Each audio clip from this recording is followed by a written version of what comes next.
there, folks. So a little discourse on geostrategic issues other than the United States, things that are happening in our periphery, the steps that our strategic community is taking. One of the articles, two things that important points. One is Maldives and Seychelles to cooperate on security issues, right? And look where that is. That's Seychelles and that's Maldives, right? That's your Indian Ocean, as you see it. Then we have, from there we go, Indo-Pacific island and Indian counter to China. And we are looking at here. This is what we are looking at. Papua New Guinea, Cook Island, this region. So when you look at the world, you can convert, go from here and come here, right? And this is how essentially, we have a strong navy. It may not be the largest, but we have a strong navy.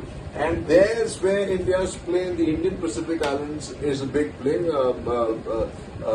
Prime Minister Modi went to Papua New Guinea, I called it a very warm welcome. And it says, in the Pacific Islands, an Indian counter to China. It says, as China and America vie for influence, compounding the friction of internal fault lines in this small but strategic geography, this endorsement by PIC for India is a testament to the incremental gains made by New Delhi as a development partner. It also underscores how India is hoping to carve out its space as an alternative to countries that don't want to get caught in the crossfire of binary choices in the Indo-Pacific. But they're already caught in the binary. India is riding essentially on the back of the United States money power and military power. Right? It says the appetite for an Indian presence in the region and calls for India to emerge as a third power are significant, given that India's G20 presidency is committed to being a bridge builder in polarized global world order. The Quad Summit underlined how the group has thrown its weight behind overlapping national and regional initiatives across sectors to reassure regions such as the Pacific of its positive agenda. PM Modi reiterated the importance of this collective action viewed by the PIC as an independent from bloc-style politics. New Delhi is helping build this strategic trust. If it delivers the India way in the Indo-Pacific, would find more traction. Absolutely. And then let's see and also in this you end up having this as an important part. That's why India has to stay as part of BRICS, I guess. Jaishankar likely to attend BRICS meet in South Africa next week.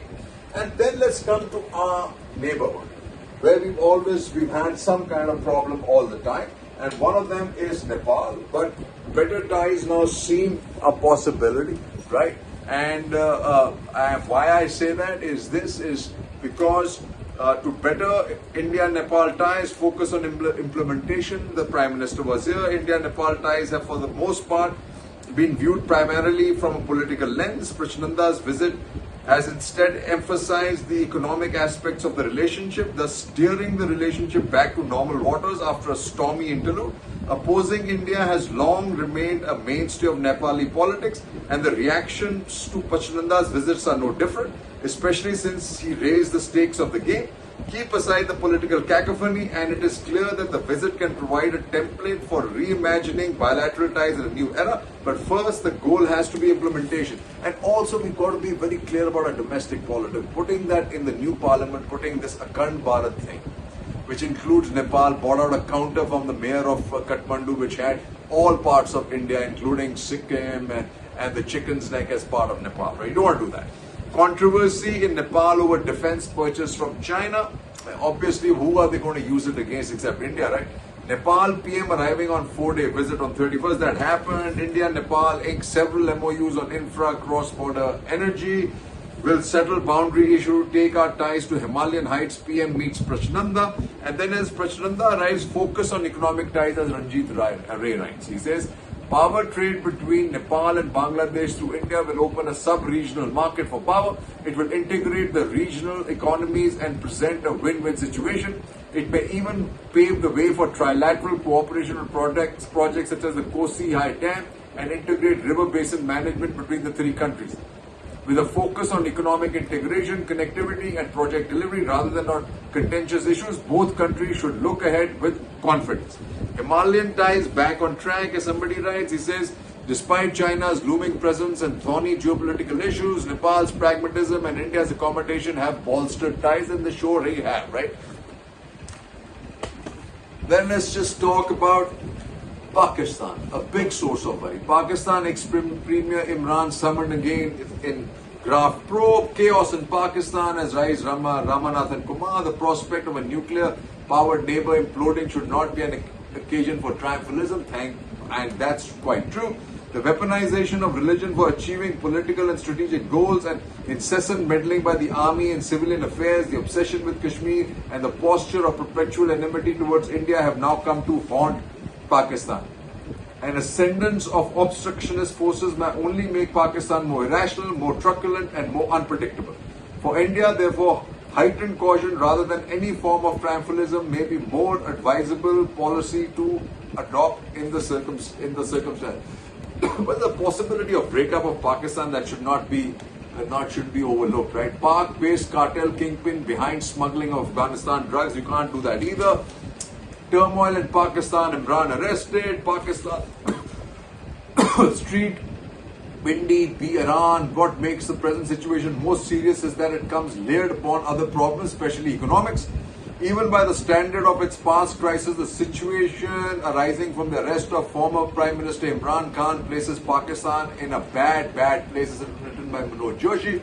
A major divide in the country's politics has reached a dangerous point where Khan and PTI are directly challenging the army and possibly even splitting its loyalty.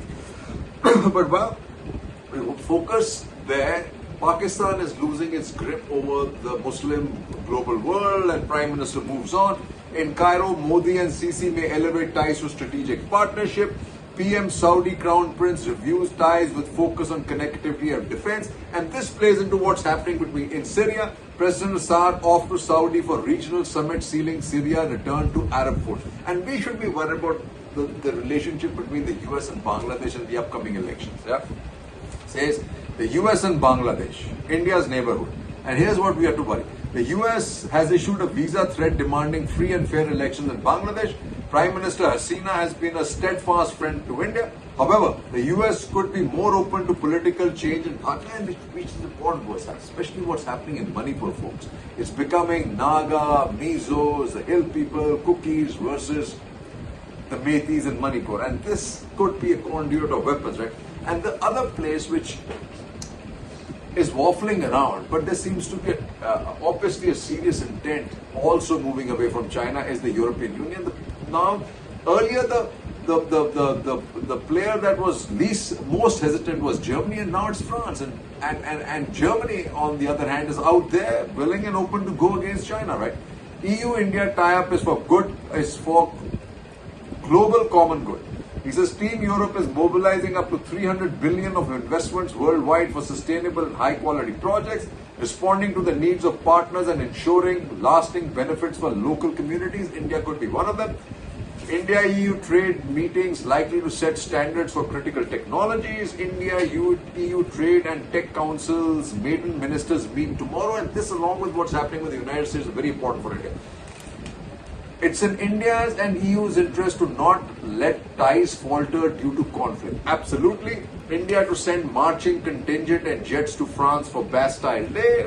France continues to be one of our partners of choice. From Russia or not, India has a right to export refined fuel. Absolutely. And now the latest is that somebody in the EU is blaming companies from Europe for this trade with Russian oil. Not really India, right? Because after all, India would only refine so much oil from Russia if it had an open market, which is Europe.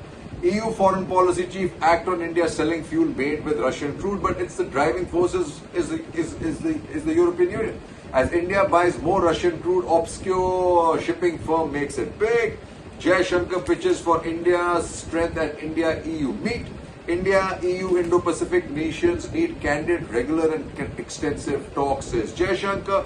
G20 only for members, haven't reviewed list. S. Shankar inviting Ukraine for G20 summit. This, folks, is going to become an issue for India. And the other place for India is this, is the African continent. India is bright continent. In the most pandemic period, there is a greater imperative for India in economically engaging with Africa. Absolutely. Canada, on the other hand, we need to worry about, and Canada needs to worry about itself too, right? Canada's tolerance of anti-India groups may affect ties, warns EAM. India cautions Canada after Indira assassination. This was a really poor taste, right? And not like a friend. This is Harsh Pant writing. Canada's pandering to Khalistani element doesn't behove a responsible nation. It absolutely doesn't. What is noteworthy in this case is that the majority of the Sikh diaspora in Canada has no sympathy for the shenanigans of the handful of extremists, but their outsized presence in shaping the response of the authorities has allowed them to hijack the whole situation. The Canadian government, instead of robustly standing up to extremism, has found it easier to pander to some of the most violent and aggressive groups. So this is a very challenging it's going to be a challenge for Canada, it's going to be challenging for Australia and for the United States if they don't watch out. Now on the other front is this, China and Central Asia. The Ukraine war has given Beijing an opportunity to perhaps nudge Russia out of its traditional sphere of influence in Central Asia. India's engagement with the region is focused primarily on security. But India needs to up its engagement with the help of the United States. Both want to be there. And on the other hand, one has found that China has really not been able to remove Russia. Apparently, a lot of Russians wanting to avoid draft have come to the Central Asia. A lot of Central Asians, Turkmens have moved to Russia for work. Go figure that, right? India and Central Asia. New Delhi made its biggest outreach to Central Asia with last year's summit, but its relationship in the region, including the SCO, remains security-driven. India has trading ties with these countries, but is hobbled by the absence of a land route, with Pakistan denying it passage and Afghanistan being uncertain territory after Taliban takeover. The Chahabad port in Iran offers an alternative, but it is not fully developed yet. There have been suggestions that India should provide connectivity for people and trade in Central Asia through air corridors, as it did for Afghanistan. New Delhi's leadership of the SCO this year may provide it an opportunity to diversify relationship with this strategic region. And especially as you see medical tourism, you go to whichever hospital, there are people all over the people from Central Asia being treated. This is a critical region for India. You want to ask yourself why they don't go to China and why they come to India. There are strong cultural linkages, and I think money power, defense power, technology power of the United States and cultural power of India can actually keep Central Asia independent of China. Russia, well, we can't do much with that, but especially the influence of China can be curtailed and must be. And we've done this, like I've showed you now. There's Central Asia up there, there's the Pacific working, the Indian Ocean working, right? Bangladesh is in play, European Union we are doing our work with, United States is obviously up front and center. So India has a huge, strong wind behind its sails. Let's hope it gets what it wants in these tricky times in the global geostrategic environment. 3 cheers, thank you, Jai Hind.